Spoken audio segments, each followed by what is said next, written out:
जावा सीखने के लिए हमारे चैनल लर्न कोडिंग को सब्सक्राइब करें।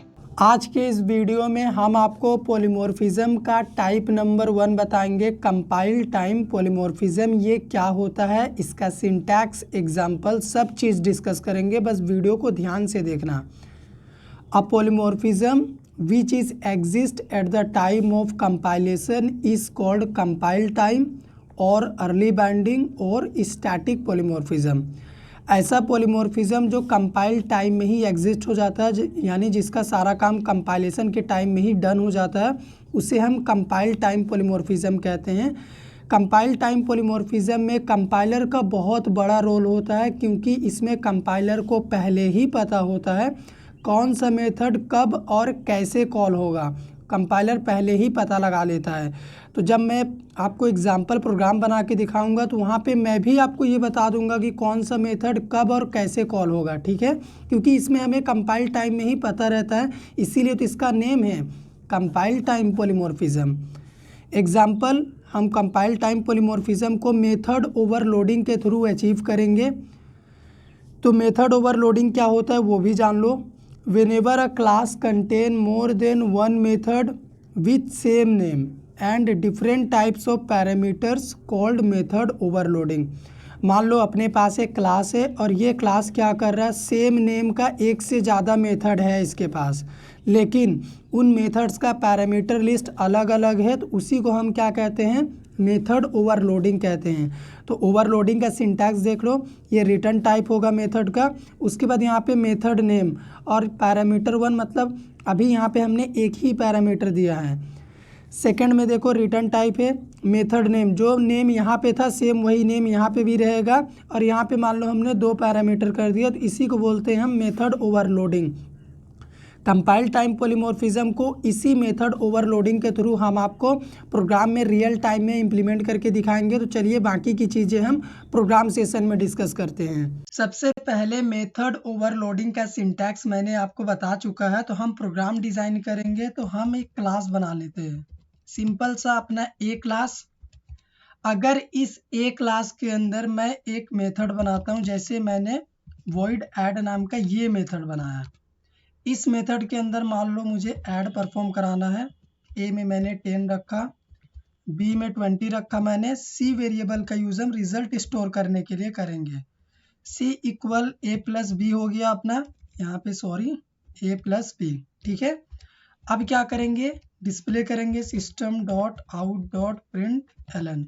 ध्यान से सुनना, अभी जो मैं बोलूँगा वो बहुत ही इंपॉर्टेंट है। मेथड ओवरलोडिंग में क्या होता है, सेम नेम का मेथड बहुत सारे होने चाहिए आपके क्लास में, और यही एक तरीका होता है कंपाइल टाइम पॉलीमॉर्फिज्म को अचीव करने का। तो कैसे होगा, बाकी का काम हमने इस मेथड के सारे लॉजिक को कॉपी करके यहाँ पे पेस्ट करा, लेकिन यहाँ पे बिहेवियर हमारे मेथड का अलग होगा। पैरामीटर पास कर देंगे हम इंट एक्स वाई, इसको हटा देंगे, कोई काम नहीं है। सी रहेगा, रिजल्ट स्टोर करेगा हमारा एक्स, और वाई यहाँ पे रहेगा, सी को प्रिंट कर दिया। हो गया ओवरलोडिंग। मान लो मुझे और भी मेथड्स बनाने हैं तो मैं बना सकता हूँ। मैंने फिर से पेस्ट करा, इतने सारे चीज को हटाते हैं। इस बार ना मैं कुछ डबल टाइप की वैल्यू को ऐड करना चाहता हूँ। मैं चाहता हूँ एक इंटीजर वैल्यू रहे और एक डबल वैल्यू रहे, ठीक है, और उन दोनों को हम क्या करेंगे, यहाँ पे ऐड करेंगे। कर दिया मैंने, और इसीलिए मैंने सी का टाइप डबल रखा था, ताकि फ्रैक्शनल वैल्यू को भी ये सी कंसीडर करे, ऐड करे और रिजल्ट डिस्प्ले कराए। तो ये हो गया, एक नाम का बहुत सारा मेथड हमने बना लिया है। अब चलते हैं इस क्लास का ऑब्जेक्ट बनाने के लिए, क्योंकि बिना ऑब्जेक्ट के इसके मेथड को हम एक्सेस नहीं कर सकते, जो कि क्लास ए का मेथड है। तो यहाँ पे मेन मेथड न्यू, और ये बन गया क्लास ए का ऑब्जेक्ट। तो अगर मैं आर डॉट ऐड लिखूंगा ना, तो यहाँ पे कंपाइलर को पता है कौन सा मेथड कॉल होगा। कंपाइलर पता कैसे लगाता है, कंपाइलर मेथड के बिहेवियर से पता लगा लेता है। जैसे यहाँ पे कोई पैरामीटर नहीं है, तो कंपाइलर जान रहा है इस मेथड को कॉल करने की बात की जा रही है, कंपाइल टाइम में ही उसने पता लगा लिया। अगर मैं यहाँ पे सेम आर डॉट ऐड लिखूँ और 2 इंटीजर वैल्यू पास कर दूँ 10 20। नहीं, कुछ और पास करते हैं क्योंकि मैंने 10 20 ऊपर में लिया था, मैं चाहता हूँ अलग रिजल्ट आए इसका। ठीक है, 10 20 इसके पास है।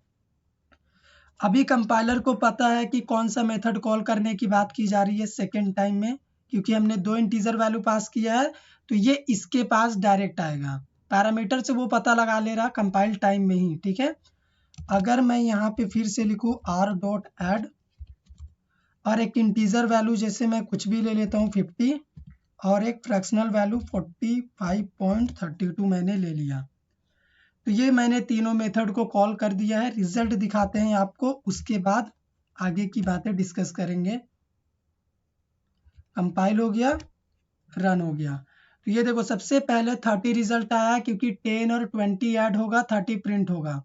उसके बाद 300 क्योंकि हमने यहाँ से देखो 100 200 पास किया, एक्स वाई में 100 200 आया, हमने सी में ऐड करके सी को प्रिंट करा, रिजल्ट आ गया। और यहाँ पे देखो 95.32 50 और इसको ऐड करेंगे तो ये इतना ही होगा, और ये जो वैल्यू है ये इस मेथड के लिए आ रहा। ठीक है, ऐसा नहीं कि ये वैल्यू इस मेथड के लिए चला गया, नहीं।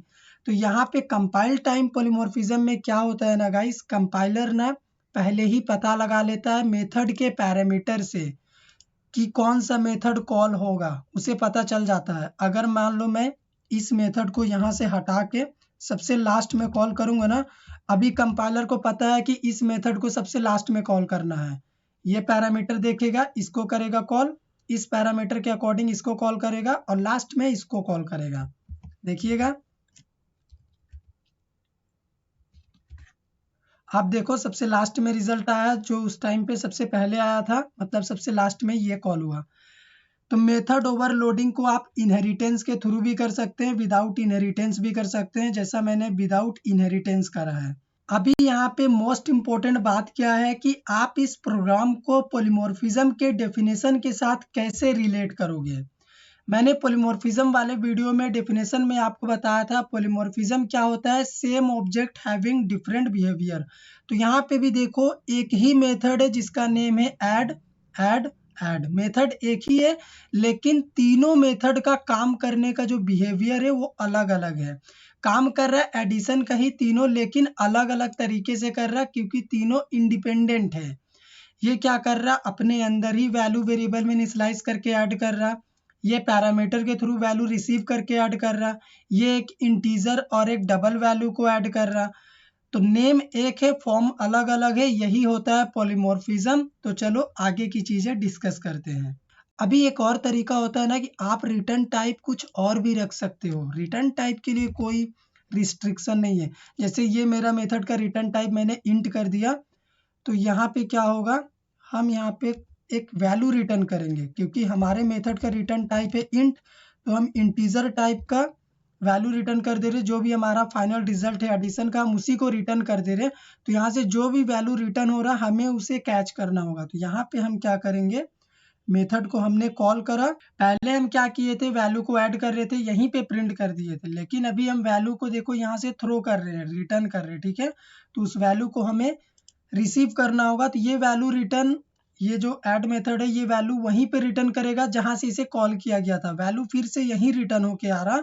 तो हम क्या कर रहे हैं, एक वेरिएबल में उस वैल्यू को स्टोर कर ले रहे हैं। उस वेरिएबल का नेम क्या होगा, हमने ऐड नाम का एक वेरिएबल बना लिया और उसमें वैल्यू को स्टोर कर दिया। ठीक है, अब हम क्या करेंगे, सिंपल सा काम है, system.out.println और हमें यहाँ पे अपने वेरिएबल ऐड को डिस्प्ले करना होगा।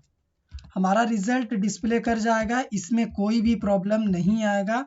आप देखो मैंने प्रोग्राम को कंपाइल कर दिया और रन, तो यहाँ पे 30 प्रिंट हो चुका है। तो मेरा बस आपको ये बताने का मतलब था कि मेथड का रिटर्न टाइप से कोई लेना देना नहीं है, ये आप अलग भी रख सकते हो। यहाँ पे फ्लोट भी रख सकते हो, यहाँ पे डबल भी रख सकते हो, इधर इंट भी रह सकता है, लेकिन इसका नेम सेम होना चाहिए और पैरामीटर डिफरेंट होना चाहिए सभी के अंदर। तो ये था कंपाइल टाइम पॉलीमॉर्फिज्म का बेस्ट एग्जांपल। इसमें क्या होता है, कंपाइलर मेथड के पैरामीटर से पता लगा लेता है कंपाइल टाइम में ही कौन सा मेथड इन्वोक होगा पहले। वीडियो पसंद आया हो लाइक करिए, शेयर करिए, चैनल पे नए हैं चैनल को सब्सक्राइब कर दीजिए।